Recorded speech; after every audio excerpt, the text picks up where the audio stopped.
Commander Krikstal stood on the bridge of his ship, watching the blue planet grow larger on the screen. His 3 ships had traveled for many days to reach this quiet corner of the galaxy. The sensors showed a world with the right mix of gases for life. Better yet, the signals coming from the planet were weak and simple. Perfect, he thought. Another young species to guide. The Zephyrian fleet had done this many times before. They would arrive at a new world, make contact with the local species, and slowly bring them into the galactic family. It was always the same pattern. The young species would be amazed by their technology. They would be grateful for guidance. They would accept protection, but something felt different this time. Captain Jake Morrison sat in his command chair aboard the USS Defiant. The ship moved smoothly through space near Jupiter. It was a routine patrol, or so he thought. Then the sensors began to beep. "Captain," called Lieutenant Amy Rodriguez from her station. 3 unknown ships approaching from the outer system. Jake leaned forward. "Size and configuration?" "Large, sir. Maybe twice our size." "Design is completely unknown." This was it. The moment humans had wondered about for years. Were they alone in the universe? The answer was flying toward them right now. "Signal Earth Command," Jake ordered. "Tell them we have visitors." On Earth, Admiral Paul Bennett received the message in his office. He had been waiting for this day his entire career. The protocols were already in place. Dr. Lisa Grant and her team had spent years preparing for first contact. "Patch me through to the Defiant," Paul said. Jake's face appeared on the screen. "Admiral, the ships are maintaining distance. No hostile moves yet." "Good. Follow the protocols exactly. Dr. Grant is on her way to Luna Base. Keep them talking until she arrives." The Zephyrian ships slowed as they approached the human vessel. Krikstal studied the strange ship on his screen. It was smaller than his ships, but something about its design made him uneasy. The hull was smooth and dark. Weapons ports were hidden, but visible to his trained eye. "Send the greeting signal," he ordered. The message was simple. Mathematical sequences that any spacefaring species would understand. Prime numbers, then basic equations. It was the universal language of intelligence. Amy Rodriguez watched the patterns appear on her screen. "Captain, it's mathematics, basic sequences. Respond with the same pattern, then add the next logical sequence," Jake said. The response came quickly. Both sides continued the mathematical conversation, each adding more complex problems. Krikstal was impressed. The humans were learning fast. "Open a channel," he commanded. The first words between humans and aliens were simple. "Greetings. We are the Zephyrian people. We come in peace." Jake took a deep breath. History was being made. "Welcome to our system. We are humans from Earth. We also come in peace." The conversation continued for hours. Both sides were careful and polite. The Zephyrians asked basic questions about human technology and society. The humans asked about the galaxy and other species, but Krikstal noticed things that worried him. The human ship's power readings were higher than expected. Their communication system was more advanced than it should be.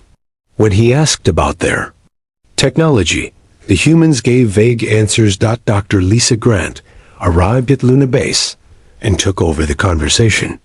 She was calm and professional, but she also noticed the aliens' strange reactions. They seemed surprised by human capabilities. "We would like to invite you to visit our world," she said. "We can learn much from each other." Krikstal agreed, but he was troubled. This was not going as planned. These humans were supposed to be primitive. They should be amazed by his ships and technology. Instead, they acted like equals. He sent a coded message to the Galactic Council. "Species more advanced than expected. Recommend caution." The response came quickly. "Continue as planned." All young species seem advanced at first, but Krikstal knew better. He had made contact with dozens of species. This felt different. Ambassador Helen Carter welcomed the alien delegation to Earth. She was dressed in her finest uniform, and she smiled warmly. But she also noticed how the aliens studied everything around them. They were not here just to say, "Hello, we are honored by your visit," she said. "Humanity has always wondered if we were alone." Crystal bowed slightly. "We are here to welcome you to the galactic community. There is much we can teach you." The word teach made Helen pause. It sounded less like an offer and more like a statement of superiority. The first day of meetings went well on the surface. The aliens shared basic information about the galaxy. They spoke of peace and cooperation. They offered to help humanity develop better technology. But Colonel Steve Parker, watching from the security center, noticed how the aliens reacted to human technology. They were not impressed. They were concerned. "Amy," he called to Lieutenant Rodriguez, who was still serving as translator. "What exactly are they saying about our technology?" Amy frowned as she listened to the alien conversations. "They keep using words that translate to unexpected and concerning. They seem worried about our defensive capabilities." That night, as the aliens rested in their quarters, Crystal sent another message to the Council. Humans possess technology that rivals our own. Military posture is more advanced than any species we have encountered. Request immediate guidance. The response was swift and cold. Impossible. Continue integration protocols. Report any resistance. But Crystal knew what he was seeing. These humans were not the primitive species they had expected to find. They were something else entirely. As he looked out at the stars from his window, Crystal felt a chill. For the first time in his long career, he wondered if the Zephyrians had made a terrible mistake. Tomorrow would bring more meetings, more conversations, and more revelations. But tonight, both sides went to sleep, knowing that nothing would ever be the same. The galaxy was about to change forever. The Luna Base conference room was filled with tension. Dr. Kevin Walsh sat across from the Zephyrian delegation, trying to understand what they were really saying. The aliens spoke of the galaxy as if it belonged to them. The Eternal Confederation has maintained peace for over 10,000 years, Crystal explained. We guide younger species into the galactic family. It is our duty to protect and teach. Dr. Walsh nodded politely, but something bothered him. The way Crystal said, guide and protect, sounded more like control and dominate. How many species are part of this confederation? Walsh asked. Over 3,000, Crystal replied with pride, all living in harmony under our guidance. They. Number shocked Walsh. 3,000 species, all following the same rules, all under alien control.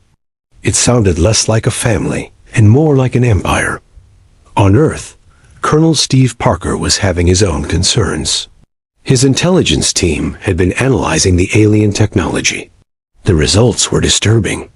Sir, said Lieutenant Julie Hayes, their weapons are actually less advanced than ours.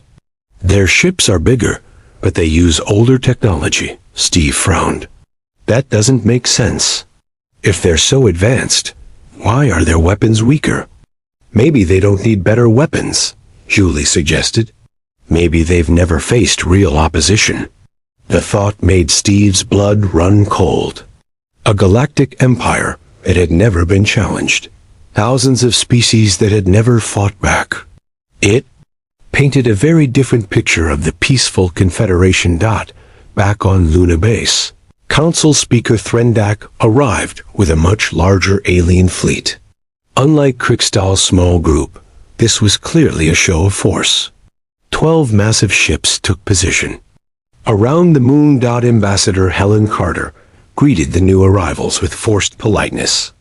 We welcome you to our system, Council Speaker. Threndak was larger than the other aliens, with more elaborate clothing and several armed guards.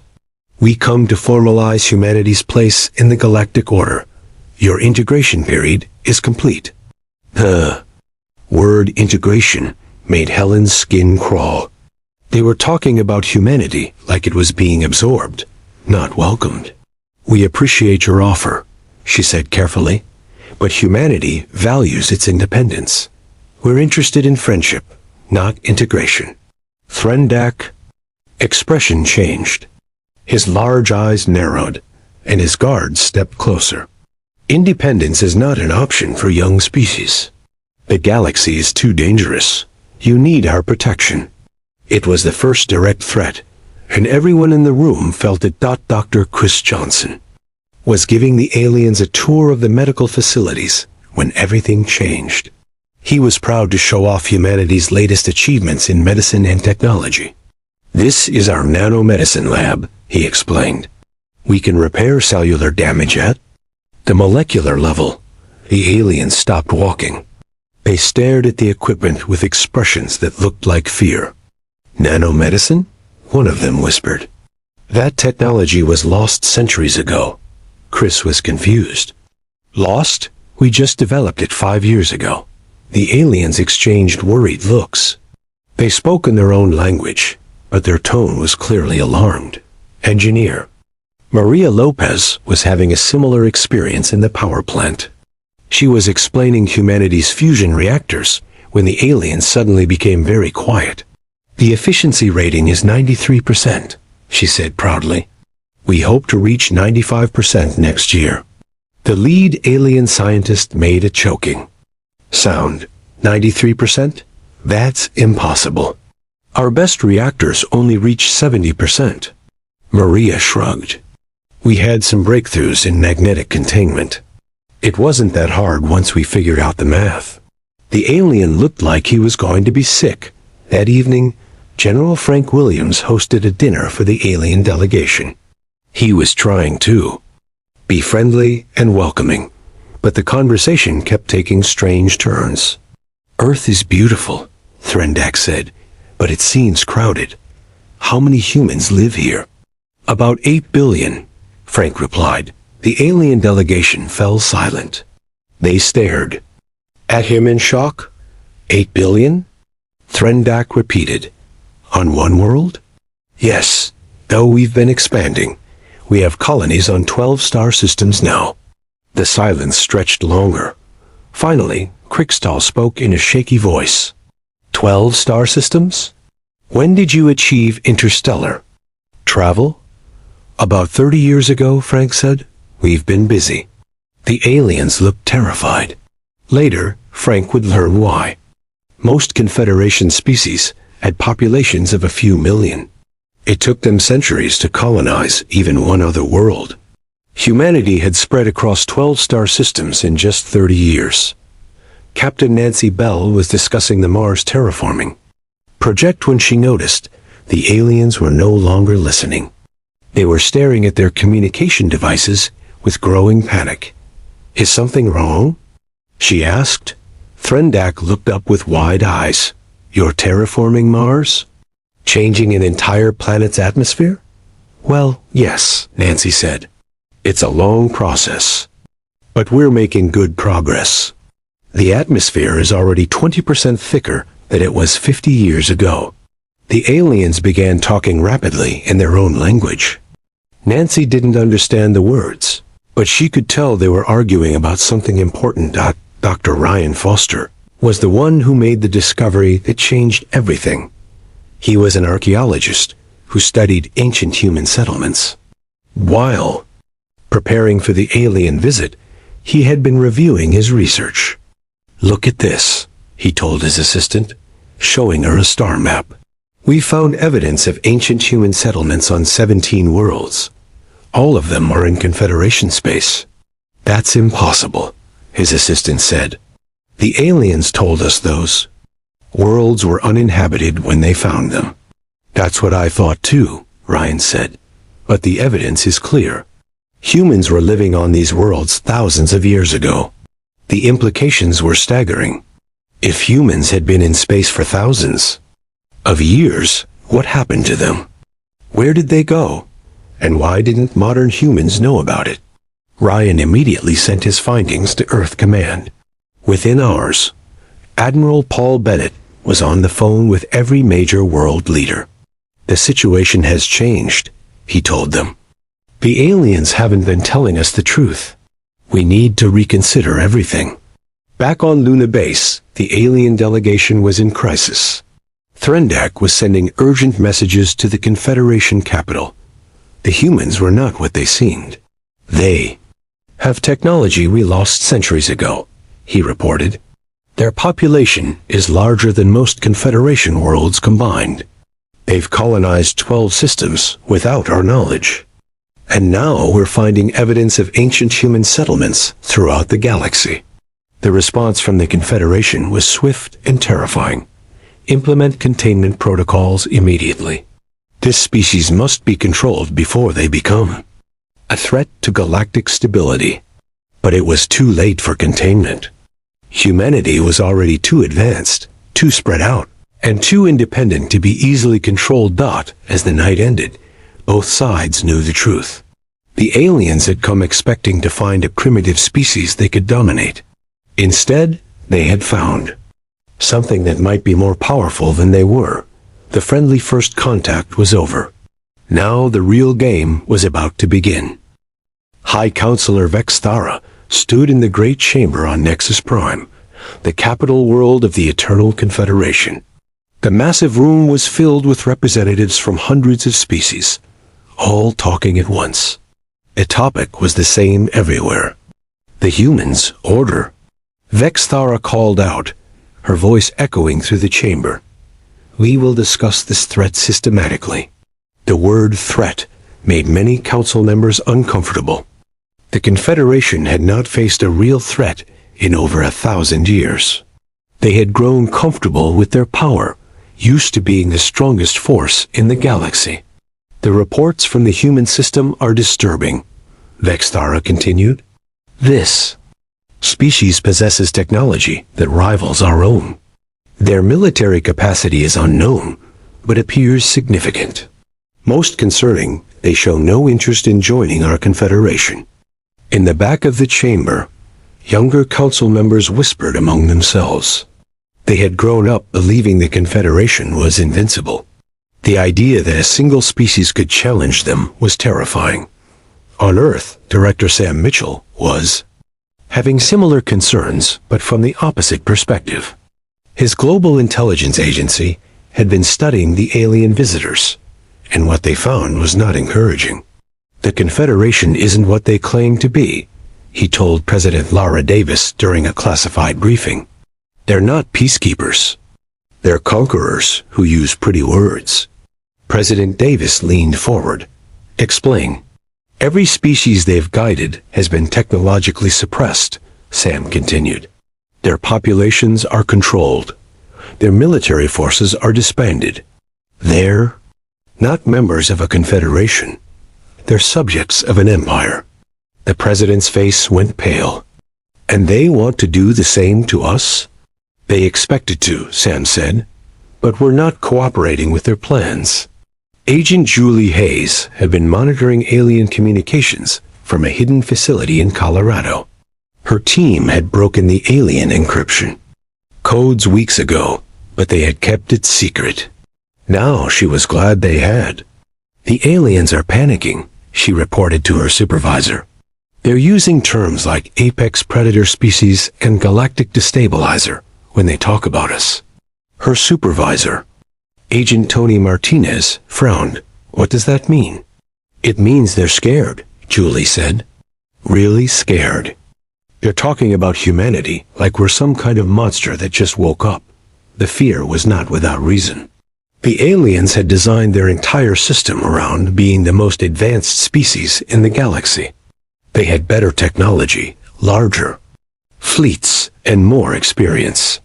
But humans were challenging all of those advantages. Back on Luna Base, the situation was getting worse. The aliens had requested a cultural exchange where they would demonstrate their advanced weapons. Ambassador Helen Carter had agreed, thinking it would be educational. Commander Tony Baker was in charge of the demonstration. He watched as the aliens set up their most powerful weapon, a plasma cannon that could destroy a small moon.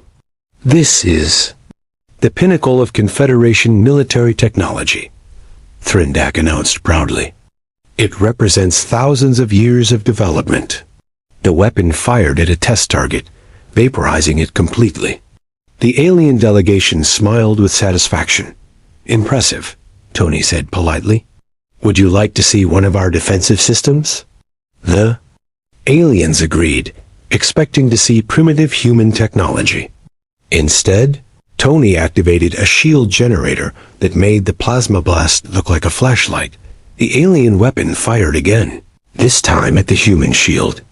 The plasma hit the barrier and simply disappeared, absorbed harmlessly by the human technology. The alien delegation stared in shock. Their most powerful weapon had been neutralized effortlessly. How is that possible? Thrindak whispered. Tony shrugged. Basic energy manipulation. We developed it about 10 years ago. The aliens realized they had made a terrible mistake. The demonstration was supposed to show human inferiority. Instead, it had revealed human superiority. Intelligence. Officer Beth Turner was monitoring alien communications when she intercepted something that made her blood run cold. The Confederation leadership was discussing military options. Fleet mobilization authorized, the message read. Prepare for pacification protocols. Species designation. Priority threat. Beth immediately called her supervisor. Sir, the aliens are preparing for war. They're mobilizing their fleets under the pretense of a routine patrol. On Earth, Admiral Kate Sullivan received the intelligence report and began preparing humanity's defenses. But she had a problem. Human military doctrine was based on fighting other humans, not alien invaders. We need to assume they have capabilities we don't know about, she told her staff. Prepare for the worst-case scenario. The worst-case scenario was a galactic empire with thousands of species. Deciding that humanity was too dangerous to exist, that Dr. Alex Green was working late in his laboratory when he made a discovery that changed everything. He had been studying ancient human artifacts found on various worlds, trying to understand their origin. This can't be right, he muttered, looking at his translation of an ancient text.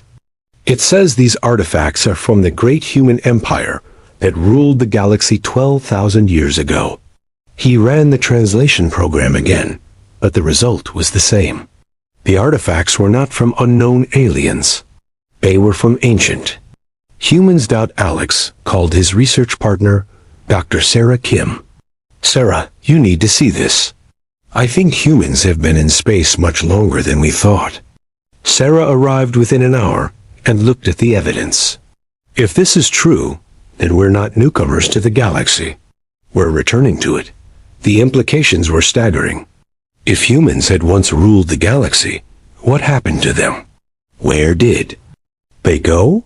And why did modern humans have no memory of their ancient empire? More importantly, if humans had been that powerful before, what were they capable of now? The answers began to emerge from archaeological sites around the solar system. Ancient human technology was buried on Luna, Mars, and several asteroids. The technology was incredibly advanced, far beyond anything humans or aliens currently possess. Dr. Peter Clark, leading the archaeological team on Luna, made the most disturbing discovery.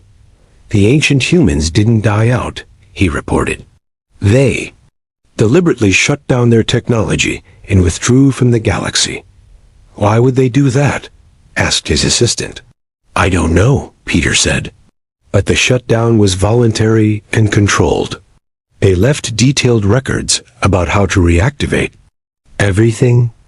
The records were like an instruction manual for galactic domination. They contained technology that could reshape planets, weapons that could destroy solar systems, and defensive systems that could protect entire star clusters. As news of the discoveries spread, both humans and aliens began to understand the truth. Humanity was not a young species stumbling into the galaxy. They were the descendants of the galaxy's former masters, and they were starting to remember who they were. The Confederation had not discovered a primitive species to control. They had awakened something that had been sleeping for thousands of years. On Nexus Prime, High Counselor Vex Thara received the final intelligence report about the human discoveries. Her hands shook as she read about the ancient human empire and their advanced technology. "Send word to all Confederation fleets," she ordered. "Maximum alert status.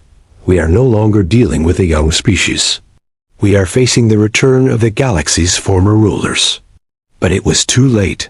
The ancient human systems were already beginning to activate. Across the galaxy, forgotten human worlds were coming back to life. The descendants of the great human empire were remembering their heritage. The galaxy was about to change hands once again. Dr. Peter Clark stood in the ancient chamber beneath Luna's surface, staring at technology that should not exist. The walls were covered with symbols that seemed to glow with their own light. Complex machines hummed with power that had been dormant for thousands of years. "The carbon dating confirms it," his assistant, Dr. Maria Santos, said quietly. "This facility is over 12,000 years old, but the technology is still functional." Peter touched one of the control panels, and it came to life under his hand. Information flowed across the screen in ancient human text that somehow seemed familiar. "It's like it's waiting for us," he whispered. "Like it knows we're human." On Mars, Professor Linda Shaw was making an even more disturbing discovery. She had been studying human genetic samples from volunteers when she noticed something strange. "Run the test again," she told her lab technician, Dr. James Wong. "I've run it 5 times, Professor," James replied. "The results are consistent. Every human carries dormant genetic markers that match the ancient DNA samples from the archaeological sites." Linda stared at the data. "What does that mean?" "It means we're not just descendants of the ancient humans," James said. "We are the ancient humans. The genetic modifications they made to themselves are still in our DNA, just waiting to be activated." The activation was already beginning. Military personnel who had been exposed to the ancient technology were showing enhanced abilities. Sergeant Joe Martinez, stationed at the Luna Base archaeological site, found that his reflexes were twice as fast as normal. "I can see everything," he told his commanding officer. "It's like time is moving slower." Corporal Diane Foster, working in the Mars facility, discovered she could understand the ancient technology instinctively. "I don't know how I know this," she explained, "but I can operate these machines like I've been using them my whole life." The changes were spreading. Humans who came into contact with the ancient technology found their dormant abilities awakening. Enhanced strength, faster thinking, improved senses. They were becoming what their ancestors had been. The Confederation was watching these developments with growing terror. High Counselor Vex Thara called an emergency session of the War Council. "The humans are not evolving," she announced to the assembled military leaders. "They are remembering.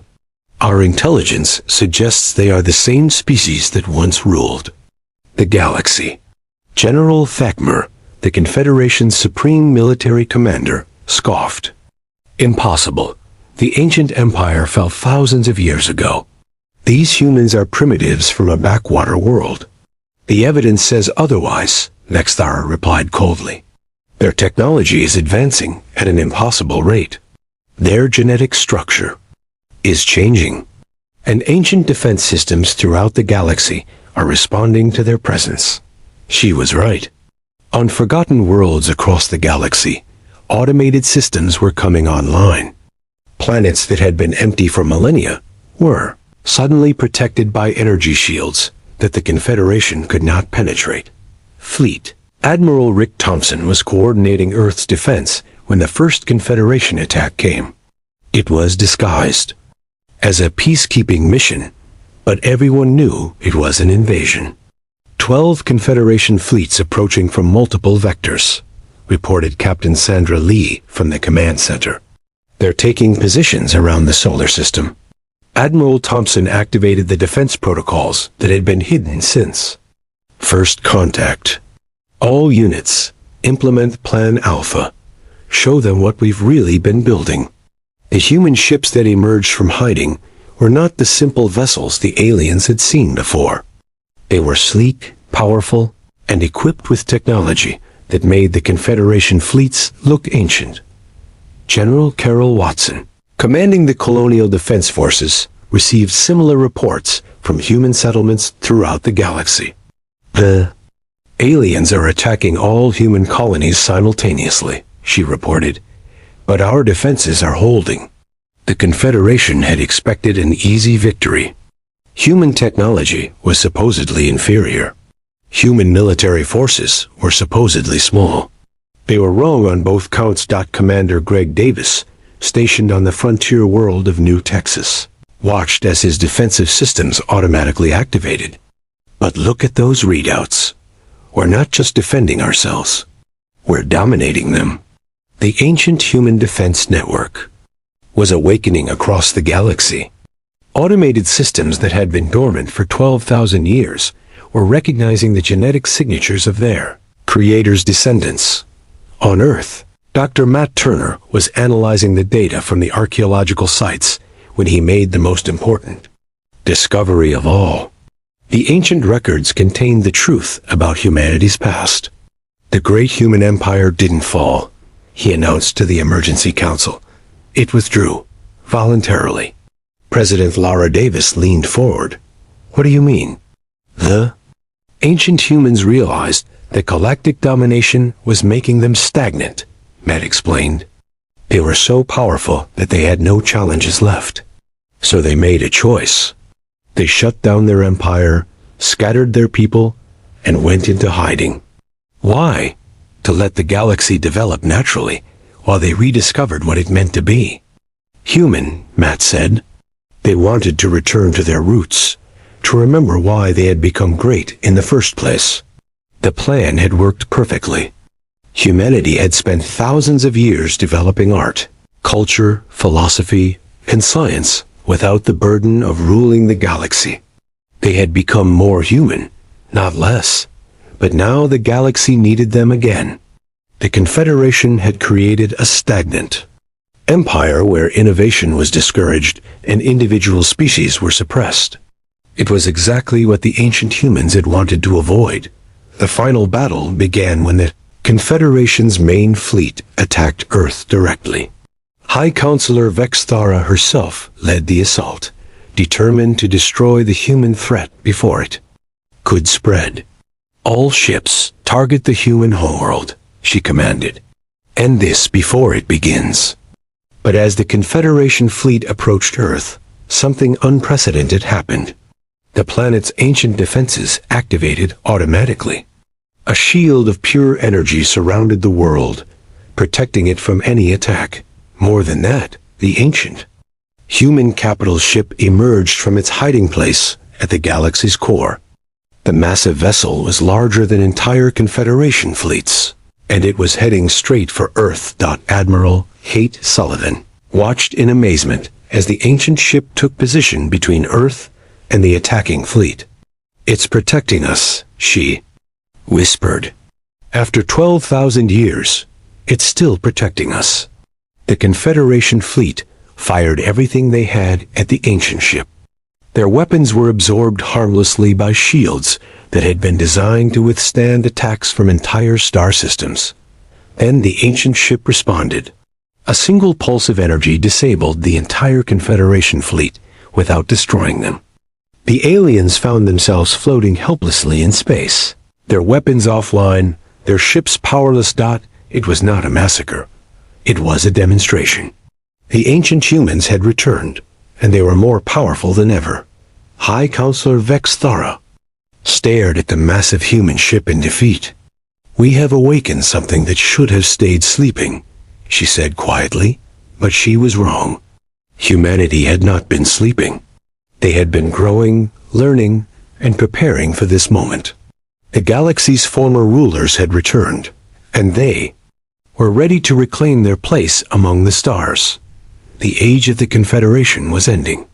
The age of humanity was beginning again. President Lara Davis stood on the bridge of the ancient human capital ship, looking out at the stars through windows that had seen the birth and death of civilizations. The massive vessel had emerged from the galaxy's core after 12,000 years of waiting, and now it served as the symbol of humanity's return to galactic prominence. The ship recognizes you as the legitimate leader of the human species, explained the artificial intelligence that had maintained the vessel through the long centuries. The AI spoke through Dr. Emily Watson, who had become its primary interface with modern humanity. It has been waiting for this moment. Lara felt the weight of history on her shoulders. She was not just the president of Earth anymore. She was the leader of a species that had once ruled the galaxy and was now reclaiming its place among the stars. The bridge was filled with representatives from both human and alien worlds. The Galactic Assembly had been reformed, but this time, it would be different. This time, it would be based on cooperation, not domination. High Counselor Vexthara stood nearby, her head bowed in respect. The proud alien leader, who had once threatened humanity, now served as an advisor in the new galactic government. The Confederation's rule is over, she said quietly. We accept humanity's leadership. But Lara shook her head. No, there will be no more rulers, no more empires. A galaxy belongs to all of us. Secretary of State Dan Roberts was negotiating the new galactic charter with representatives from hundreds of species. The document would establish the principles of the new order: equality, cooperation, and mutual respect. Every species will have a voice, he explained to the assembled delegates.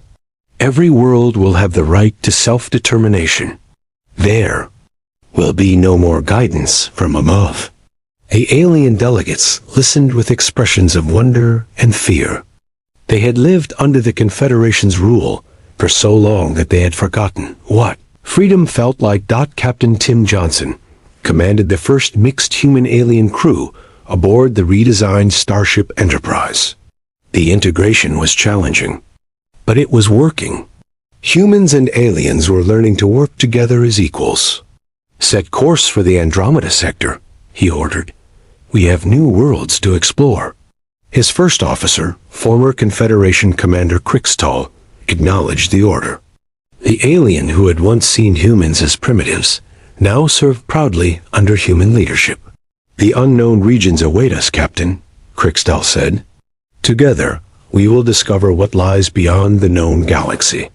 The transformation was not easy. Many Confederation species had been oppressed for so long that they did not know how to be free. Human advisors worked with local leaders to help them build new governments and societies. Dr. Kevin Walsh established the first interspecies university on the world of Nexus Prime. Students from dozens of species learned together, sharing knowledge and culture. Education is the key to lasting peace, he told his mixed classes. When we understand each other, we cannot fear each other. The ancient human AI, speaking through Dr. Emily Watson, revealed the true history of the galaxy. The great human empire had not been cruel or oppressive. It had been a golden age of exploration and discovery. But power corrupts, the AI explained. Our ancestors realized they were becoming what they had fought against. They chose to withdraw rather than become tyrants. The withdrawal had been planned and executed over several centuries. The ancient humans had scattered their people across the galaxy, erasing their own history and technology. They had wanted their descendants to rediscover greatness through struggle and growth. They succeeded, the AI concluded. Modern humanity is stronger and wiser than the ancient empire ever was. The proof was in how humans handled their return to power. Instead of seeking revenge against the Confederation, they offered partnership. Instead of imposing their will, they encouraged diversity. Ambassador John Carter worked with former enemy commander Kriegstall to establish the first joint human-alien colony. The world of New Harmony was a testament to what cooperation could achieve. This planet was uninhabitable 5 years ago, John explained to visiting dignitaries.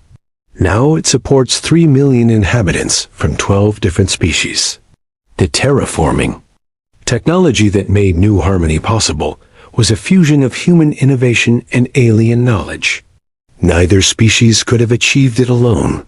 Children born on New Harmony grew up speaking multiple languages and understanding multiple cultures. They were the first generation of true galactic citizens. The military transformation was equally dramatic. The Confederation's massive fleets were disbanded, replaced by smaller, mixed-species exploration and defense forces. Admiral Kate Sullivan commanded the new Galactic Defense Force, which included ships and crews from every member species. Their mission was not conquest, but protection.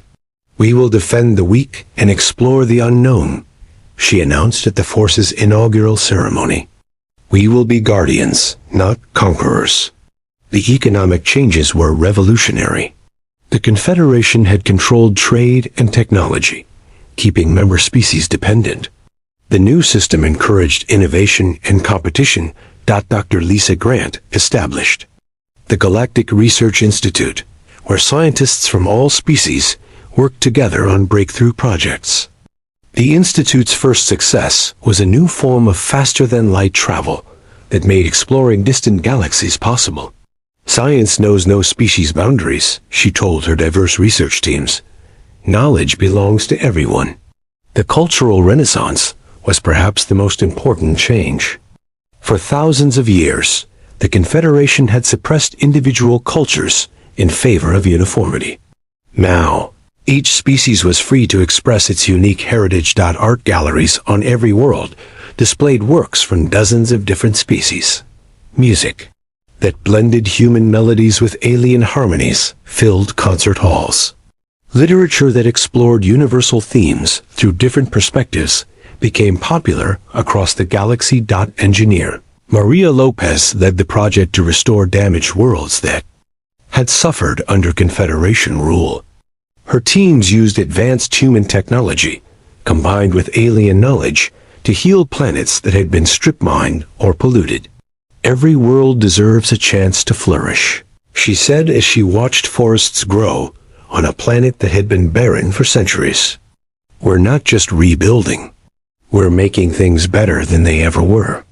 The ancient human facilities throughout the galaxy were converted into schools and research centers.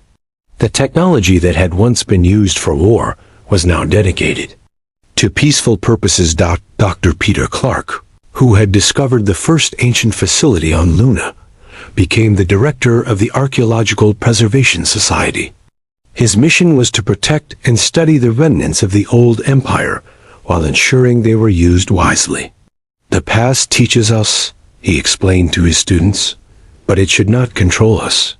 We must learn from our ancestors' mistakes and build a better future." The transformation extended to the smallest details of daily life. Trade routes that had once carried tribute to the Confederation capital now connected free worlds in a network of mutual benefit. Children, who had grown up under Confederation rule, learned new concepts like democracy, individual rights, and personal freedom. For many species, these ideas were revolutionary. General Frank Williams established the Galactic Peacekeeping Academy, where representatives from all species learned conflict resolution and diplomacy. The Academy's motto was simple: strength through understanding. "War should always be the last option," he taught his diverse classes. "A wise leader finds ways to solve problems without violence." The religious and philosophical changes were equally profound. The Confederation had promoted a single official belief system. The new galactic order celebrated spiritual diversity.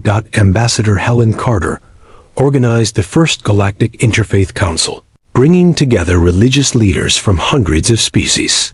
Their discussions led to new understandings about the nature of consciousness, and the meaning of existence. Every species seeks the same fundamental truths, she observed. We just express them in different ways. The economic prosperity that followed the changes surprised everyone. When species were free to innovate and compete, the entire galaxy benefited. New technologies, new art forms, and new ways of thinking emerged constantly. Captain Nancy Bell commanded one of the new exploration vessels that pushed into uncharted regions of space. Her mixed crew discovered dozens of new worlds and several new species. A galaxy is much larger and more diverse than we ever imagined, she reported. Every day brings new wonders. The new species they encountered were treated as equals from the moment of first contact. There were no integration protocols or guidance periods. They were simply welcomed into the galactic community as partners. Dr. Chris Johnson's medical research benefited from this diversity. Each species contributed unique knowledge about biology, healing, and life itself. Diseases that had plagued individual species for millennia were cured through cooperative research.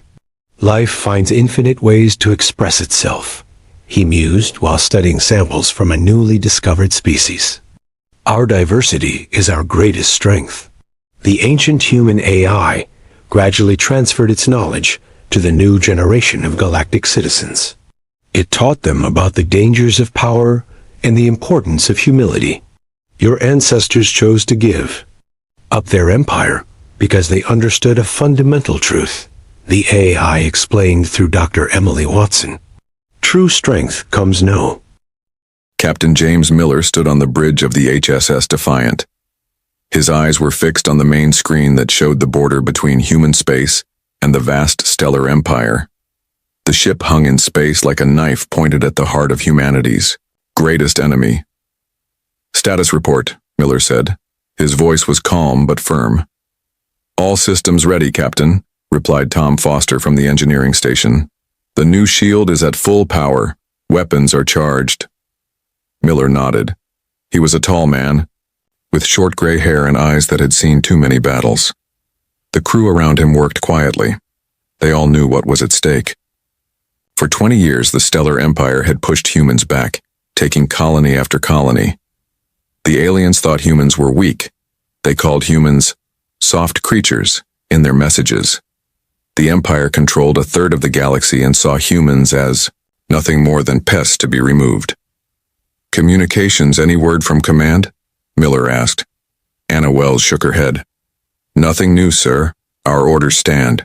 Cross the border, show our strength, and return in 72 hours. It was a desperate plan. Earth's leaders had tried to talk peace with the Empire for months, but the Empire kept delaying, asking for more time. Intelligence suggested they were planning something big, something final.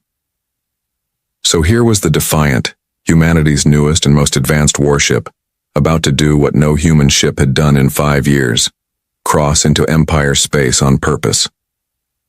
"Mark, how many Empire ships are in sensor range?" Miller asked his tactical officer. Mark Reed checked his screen. 3 patrol ships near the border station. 1 larger command ship, nothing we can't handle. Miller smiled slightly. The Empire had no idea what was coming. 6 months ago, a damaged Empire scout ship had crashed on a remote human mining colony. The ship's technology was mostly destroyed, but human scientists had learned enough.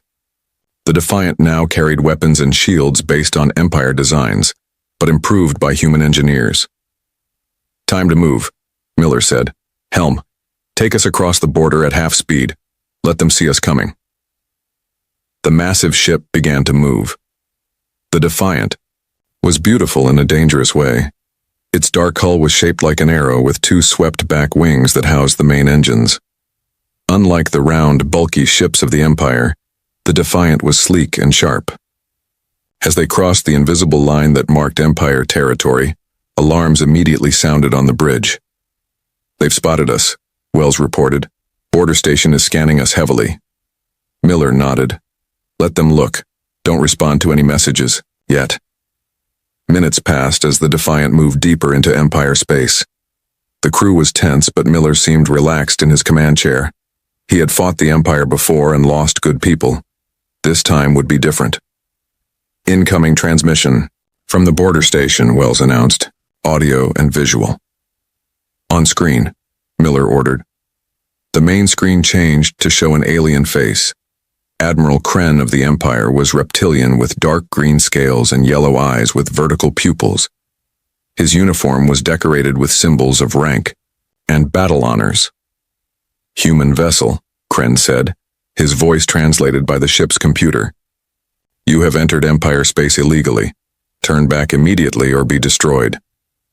Miller said nothing. He simply stared at the alien commander. Did you hear me, human? Kren demanded. Your ship will be reduced to atoms if you continue.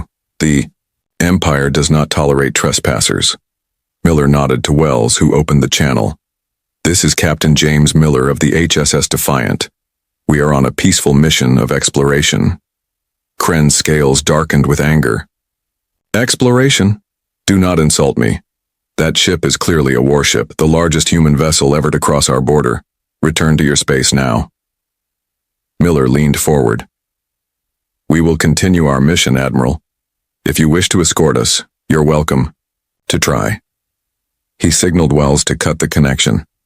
The alien's face disappeared from the screen. That should get their attention, Miller said. Helm, continue on course. Mark, keep an eye on those patrol ships. Sir, they're mobilizing, Reed reported. All 3 patrol ships are moving to intercept. The command ship is powering weapons. Miller nodded. As expected, battle stations. Red lights flashed throughout the ship as crew members prepared for combat. The Defiant's shields hummed to life, shields that could do something no Empire ship could counter.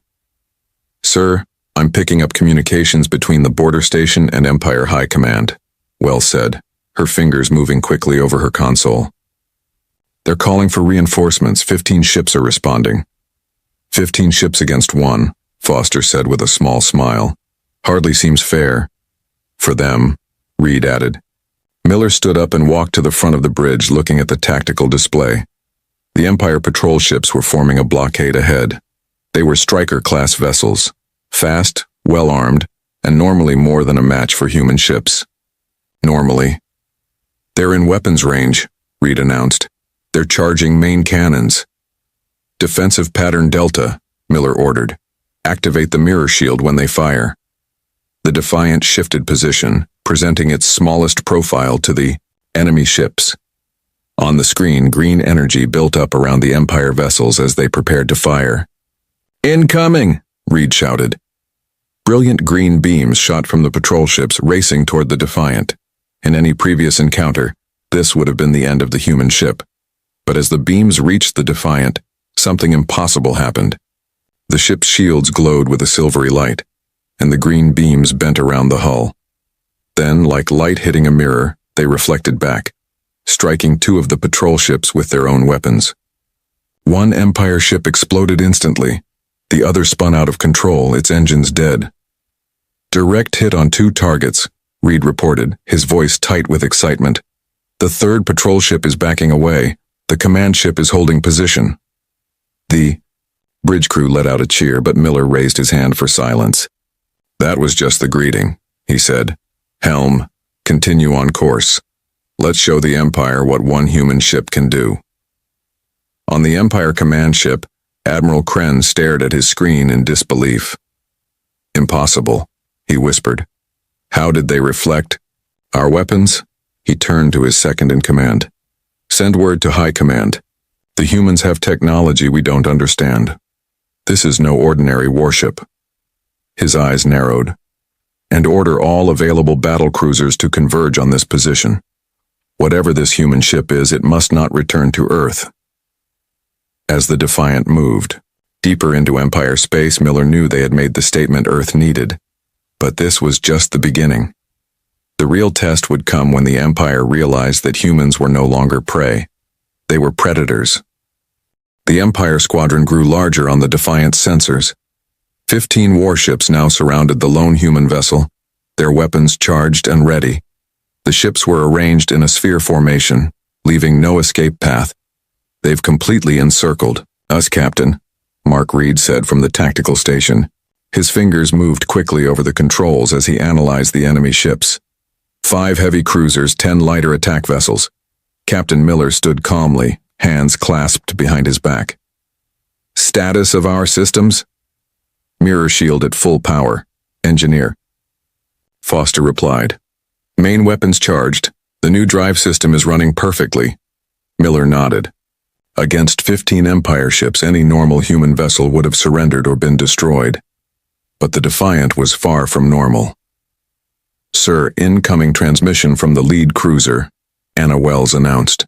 It's Admiral Kren again. On screen, Miller ordered. The alien admiral's face appeared, his yellow eyes narrowed with anger and suspicion. Human vessel, he hissed. Your technology is unexpected, but it will not save you. You are surrounded by the Empire's finest ships. Surrender now and your crew will be treated according to war protocols. Miller smiled slightly.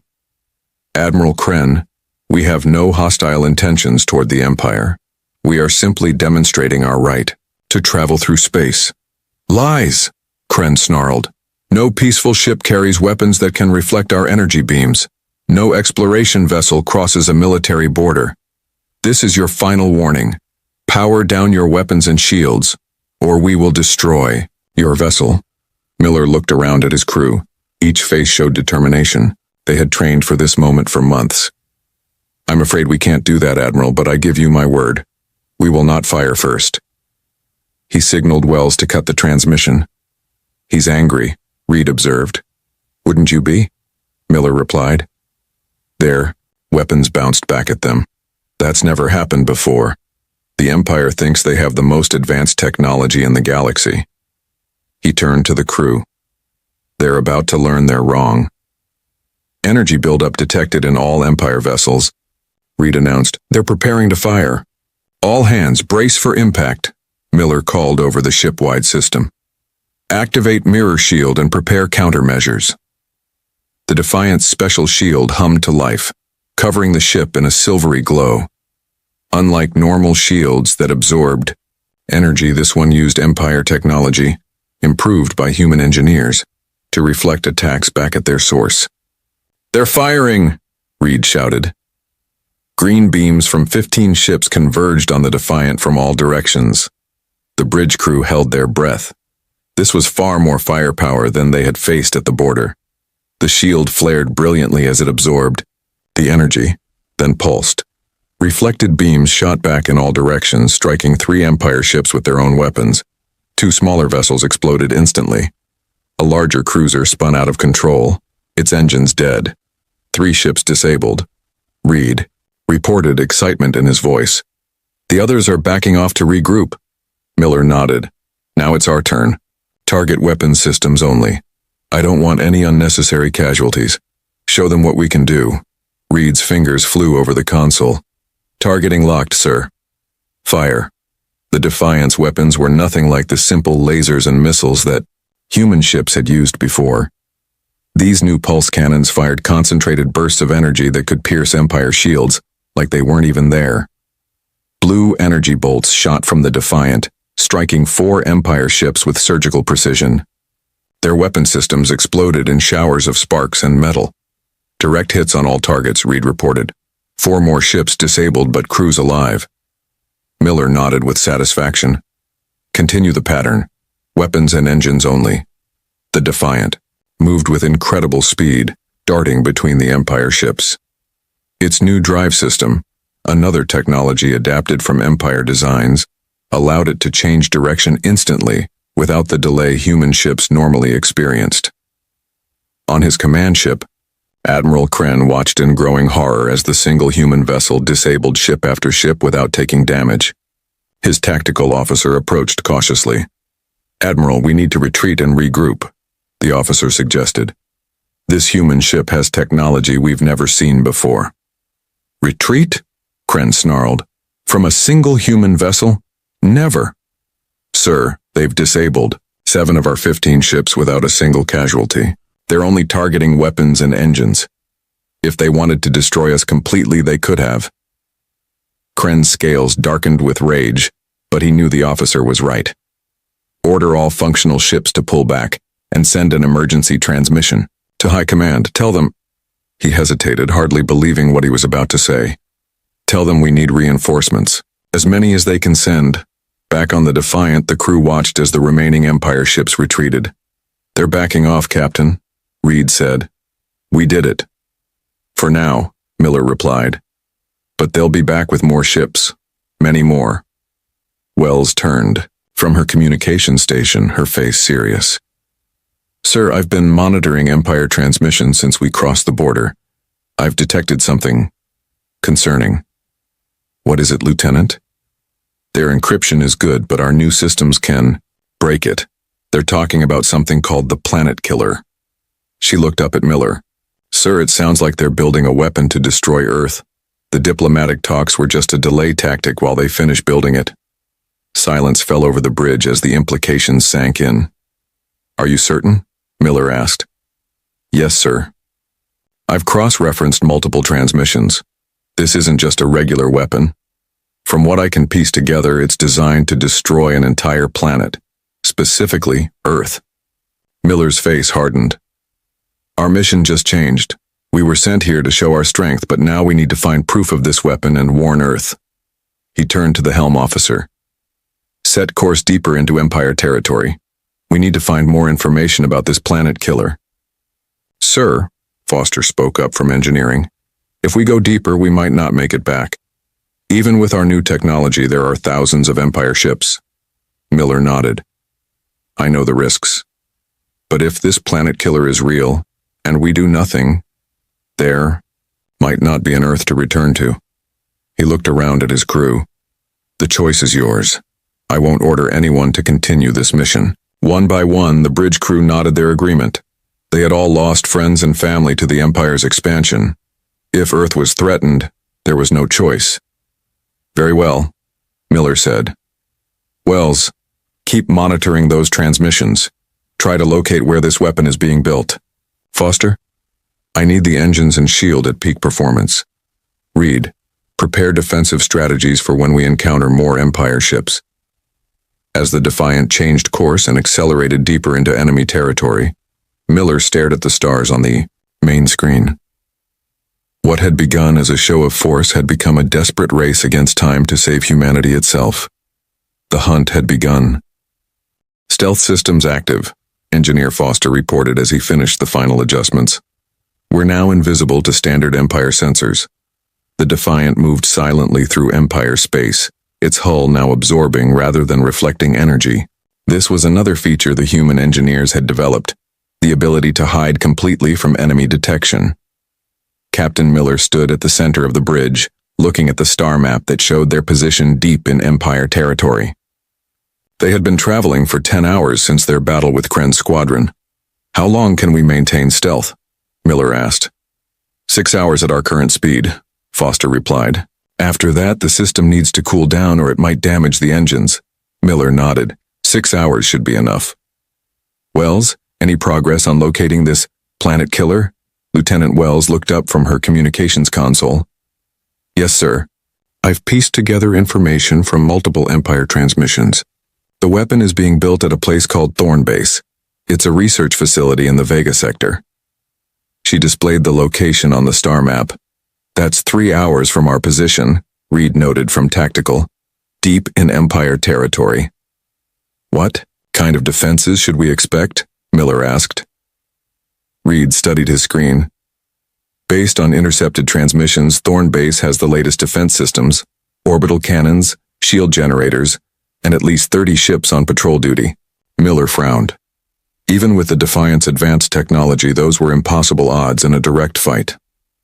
"We need a plan to get in and out without engaging every ship in the sector." He called his senior officers to the briefing room adjacent to the bridge.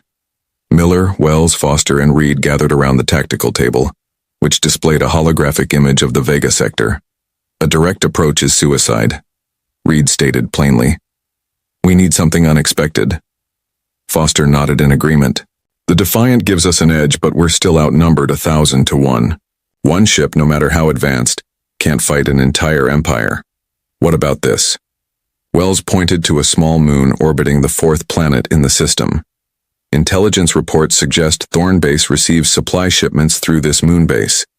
If we could somehow use one of these shipments as cover, Reed's eyes lit up. That could work. When is the next supply ship scheduled? Wells checked her data. According to the transmissions I've intercepted, a transport called the Drifter is due to arrive at Thorn Base in approximately 4 hours.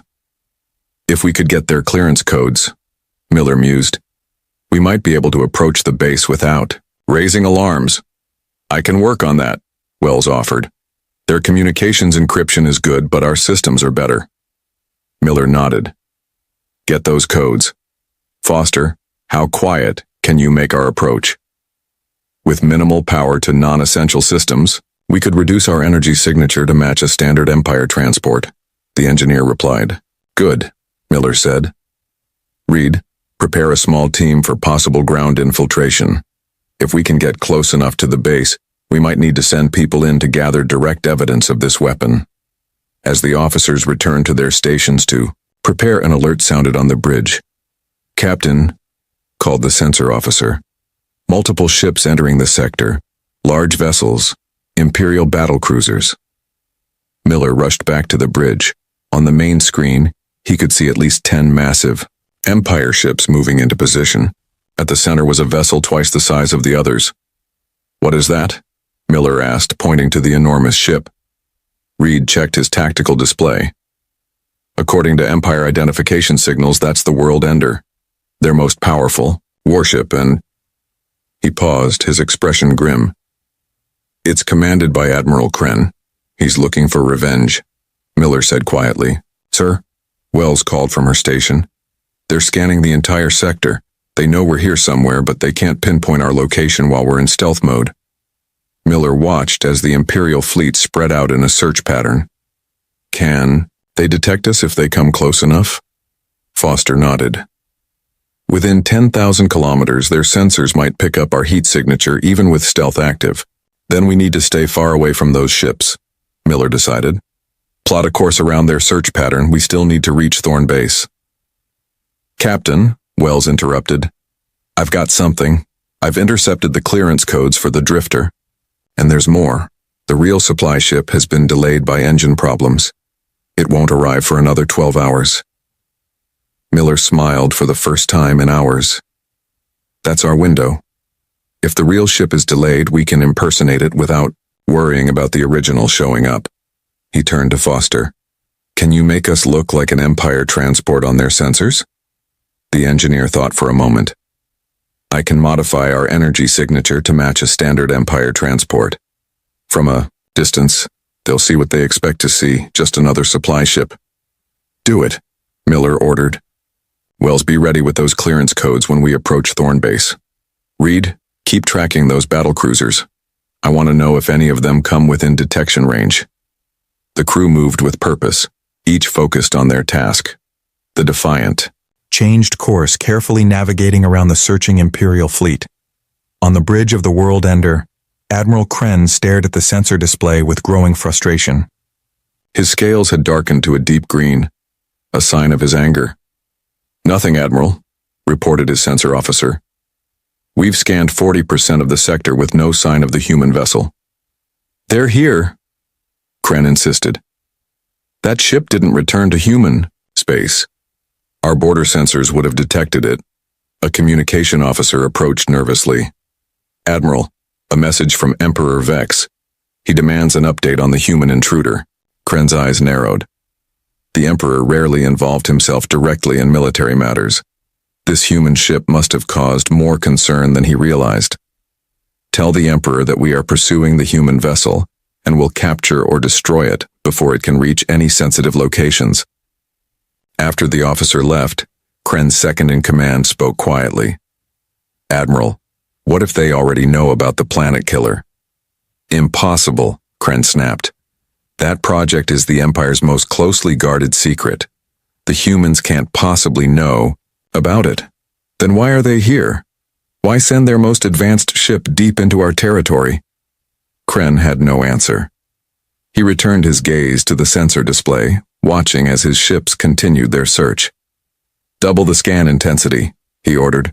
That human ship has to be somewhere. Back on the Defiant, Miller watched as they approached Thorn Base. The massive research facility orbited a barren planet, surrounded by defense platforms and patrol ships. "We're within communication range," Wells announced. "They're hailing us," Miller nodded. "Everyone ready? From this point forward, we're an Empire supply ship with engine trouble. Wells, respond with the clearance codes." Wells transmitted the stolen codes. The crew held their breath as they waited for a response. "They've accepted our codes," Wells finally reported. "We're cleared to approach Docking Bay 7. A cheer went up from the crew, but Miller raised his hand for silence. "This is just the beginning. The hard part comes next, finding proof of the planet killer and getting it back to Earth." As the Defiant moved toward the base disguised as an Empire transport, Miller knew they were taking an enormous risk. If their deception was discovered, they would face the combined firepower of the base and its defending fleet. But the alternative, allowing the Empire to complete a weapon that could destroy Earth, was unthinkable. The hunt had brought them to the lion's den. Now they needed to steal its secrets and escape alive. The Defiant docked at Thorn Base, its exterior now resembling a standard Empire supply ship. Captain Miller gathered with Reed in the ship's preparation room, putting on Empire worker uniforms they had created based on intercepted visual data. "These won't hold up to close inspection," Reed warned as he adjusted his collar, "but from a distance they should be enough." Miller nodded. "We won't have much time. The real supply ship will arrive in 11 hours, and we need to be gone before then." Lieutenant Wells entered the room, carrying data devices. "These are programmed to download information from Empire systems. Just place them near a computer terminal and they'll do the rest." Miller took one of the devices. "Foster will keep the ship ready for immediate departure. Wells, you'll create a diversion if needed." He looked at them seriously. "If we're not back in 3 hours, leave without us." "Captain." Wells began to protest. "That's an order," Miller said firmly. "The information about the planet killer must reach Earth even if we don't make it back." Reed checked his small concealed weapon. "Let's hope it doesn't come to that." Miller and Reed left through a maintenance airlock, entering Thorn Base through a service corridor. They moved carefully, following the map Wells had compiled from intercepted base schematics. "Main research section should be 2 levels down," Reed whispered, checking a small device that showed their position. They moved quietly, passing several Empire workers who barely glanced at them. Their disguises were working so far. They took a service elevator down to the research level. As the doors opened, they saw a massive room filled with Empire scientists working on various instruments. At the center stood a large holographic display showing a weapon of enormous size. "That has to be it," Miller whispered. "The planet killer." They moved along the edge of the room, trying to look like maintenance workers. Reed pointed to an unattended computer terminal in a corner. "Perfect," Miller said. They approached the terminal and Reed placed one of Wells's devices next to it. A small light on the device began to blink, indicating it was copying data. 2 minutes for a complete download, Reed said softly. Miller studied the holographic display while they waited. The weapon was massive, larger than any battleship he had ever seen. Its design focused all its power into a single devastating beam. "Look at the targeting data," Reed whispered, pointing to information scrolling beside the hologram. "Earth's coordinates are already programmed in." Miller's jaw tightened. "How soon until it's operational?" Reed studied the display. "According to this, 2 weeks, maybe less." The data device beeped softly, indicating the download was complete. Reed retrieved it and nodded to Miller. "We need to place explosives," Miller said. "Even if we can't destroy the weapon completely, we can delay its construction." They moved around the research area, placing small explosive devices in key locations. The bombs were another human innovation, tiny but powerful and undetectable by standard Empire security scans. As they finished placing the last explosive, an alarm suddenly blared throughout the base. "Intruder alert. Security breach in research. Level 4. "That's not for us," Reed said, checking his scanner. "It's coming from the other side of the base." Miller smiled slightly. Wells created her diversion. Let's move. They headed for the exit. But as they turned a corner, they found themselves face to face with an Empire scientist. He was older than most, with pale blue scales and intelligent eyes. The scientist stared at them for a long moment. "You're not Empire workers," he said finally. "You're human." Miller raised his weapon, but surprisingly, the scientist raised his hands in a peaceful gesture. "Wait. I can help you," he said quickly. "My name is Dr. Lan. I'm the chief designer of the planet killer." "That's not much of a recommendation," Reed said, keeping his weapon aimed at the alien. "I was forced to build it," Lan explained urgently. "The Emperor threatened my family, my entire world. I had no choice." His eyes showed genuine distress. "But I never wanted to create something that could destroy an entire planet." Miller studied the scientist closely. "Why should we trust you?" "Because I can give you the complete plans for the planet killer, including its weaknesses." "Information?" "Not even in the main computer." Before Miller could respond, another alarm sounded, this one different from the first. "Attention all personnel," announced a voice over the base communication system. "Imperial battle cruisers have entered the system. Admiral Kren reports the human vessel Defiant may be disguised as a supply ship. All docking bays are locked down for inspection." "They've found us," Reed said grimly. Miller made a quick decision. "Dr. Lan, if you're sincere about helping us, now's the time to prove it. We need to get back to our ship." Lan nodded quickly. "Follow me. There's a maintenance tunnel that connects to your docking bay. We can avoid the main corridors." The scientist led them through a series of narrow passages. As they hurried, Miller contacted the ship. "Foster, prepare for emergency departure. Wells, meet us at the maintenance entrance to the docking bay." "Captain," Foster replied, "the base has raised shields around all docking bays. We can't break free without risking severe damage." "I can help with that too," Lan offered. "I have override codes for the base shields." They reached the maintenance entrance where Wells was waiting. She looked suspiciously at the Empire scientist. "He's coming with us," Miller explained briefly. "He has information about the planet killer." They boarded the Defiant and Lan immediately went to work on a console, entering his override codes. "Shield control recognizes my authority," he reported. "I can drop the shields around our docking bay for 30 seconds. Not enough time for the base security to react." "That's all we need," Miller said. He turned to Reed. "Detonate the explosives." Reed pressed a control on his wrist device. Throughout the research level, the small bombs exploded simultaneously, destroying key components of the Planet Killer project and throwing the base into chaos. "Shields down," Lan announced. "Now, Foster," Miller ordered. The Defiant's engines roared to life, and the ship broke free from the docking clamps. The disguise was no longer necessary. The Defiant's true form was revealed as it shot away from the base. "Base weapons locking on," Reed reported from tactical. "Evasive maneuvers," Miller ordered. "Full power to the mirror shield." The Defiant twisted and turned as it fled from the base. Behind them, Thornbase's weapons opened fire, but the shots either missed or were reflected by the shield. "Captain," Wells called. "The World Ender has changed course. It's heading straight for us." Miller looked at Dr. Lan. "You said you have the complete plans for the planet killer?" Lan nodded. "Everything is here," he said, holding up a small data device, "including proof that it's specifically designed to destroy Earth." Miller turned to Wells. "Broadcast that information on all Empire frequencies. Let everyone in the Empire know what their Emperor is planning." Wells hesitated. "Sir, that will reveal our position to every Empire ship in the sector." "I know," Miller said grimly, "but it might be our only chance. If the Empire's own people learn about this weapon, some of them might turn against the Emperor." Wells took the data device from Lan and began the transmission. "Broadcasting now, sir. All Empire ships and planets within range will receive this information."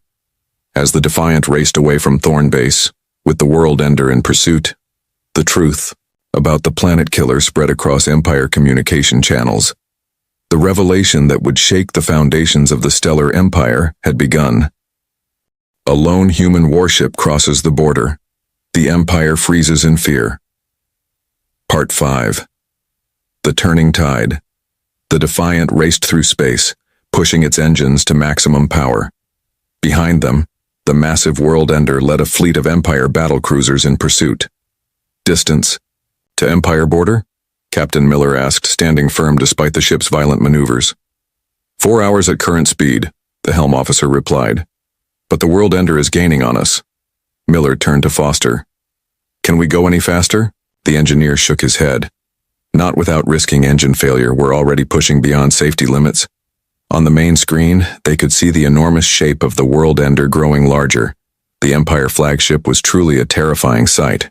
A vessel designed for one purpose, to destroy anything in its path. Sir, Wells called from communications. I'm getting strange readings from across the Empire communication network. Our broadcast about the planet killer is causing reactions. What kind of reactions? Miller asked. Wells listened to her earpiece, her eyes widening. Rebellion, sir. Several planets in the Empire are declaring independence. Some Empire ships are refusing orders to pursue us. Dr. Land stepped forward. Many worlds joined the Empire through force, not choice. They've been looking for a reason to break away.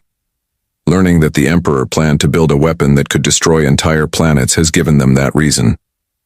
Captain, Reed reported. From Tactical, the World Ender is in weapons range. They're charging main cannons. Evasive pattern Delta, Miller ordered. Ready mirror shield. The Defiant twisted sharply, narrowly avoiding the first massive energy blast from the World Ender. But the Empire flagship adjusted quickly, firing a second shot that grazed the Defiant's shield. The ship shuddered violently. Shield holding at 60%, Foster reported. But we can't take another direct hit. Miller gripped the back of his chair. Return fire. Target their weapon systems. The Defiant fired its advanced weapons, but the World Ender's shields easily absorbed the blasts. No effect, Reed said grimly. Their shields are much stronger than the standard Empire ships we faced before. Miller turned to Dr. Lon. Does the World Ender have any weaknesses? Lon thought quickly. The main power conduits run close to the surface near the engine section. A precise hit there might disrupt their shields temporarily. Reed immediately adjusted the targeting scanners. I see it. Firing now. The Defiant's weapons fired again, this time aiming at the specific point Lan had indicated. The blast struck the World Ender, causing a cascade of energy disruptions across its hull. Their shields are fluctuating, Reed reported. Now's our chance. Fire all weapons, Miller ordered. The Defiant unleashed everything it had, striking the World Ender repeatedly while its shields were weakened. Explosions bloomed across the massive ship's hull. We've damaged their main weapons array, Reed said. But their engines are still operational. Before Miller could order another attack, Wells called out from her station. Captain, incoming transmission from the World Ender. It's Admiral Kren. On screen, Miller ordered. Admiral Kren's face appeared, his scales now a pale green, a sign of shock or distress in his species. Captain Miller, Kren said, his voice subdued. I wish to discuss terms. Miller raised an eyebrow. What terms, Admiral? A ceasefire, Kren replied. I've received confirmation of your broadcast about the planet killer. He hesitated. I did not know the full extent of the Emperor's plans. You were going to destroy our homeworld, Miller said coldly. Kren's eyes narrowed. I am a military commander. I follow orders. But there are limits even to my loyalty. He straightened his posture. I cannot support the use of a weapon that destroys entire planets. Such power should never exist. Miller studied the alien's face carefully. What are you proposing, Admiral? I am ordering my fleet to stand down, Kren said. You may return to human space unmolested. In return, I ask only that you acknowledge this act in your report to your leaders. Before Miller could respond, another transmission cut in. On a split screen, the reptilian face of Emperor Vex appeared, his scales nearly black with rage. Admiral Kren, the Emperor roared. You are relieved of command. I order all ships to destroy the human vessel immediately. Kren turned to face his Emperor. No, Your Highness, this ends now. Your planet killer project was hidden even from your military commanders. It goes against everything the Empire once stood for. Traitor, Vex snarled. I will have you executed for this. You can try, Kren replied calmly. But you may find your support diminishing rapidly. Already half the fleet has received the humans' broadcast. Already 7 worlds have declared independence. Miller watched this exchange with growing amazement. The Empire was fracturing before his eyes. Wells muted the transmission temporarily. Captain, long-range sensors are detecting multiple ships approaching from the direction of human space. Empire reinforcements? Miller asked. No, sir, Wells replied, her voice filled with wonder. They're human ships, at least 20 of them.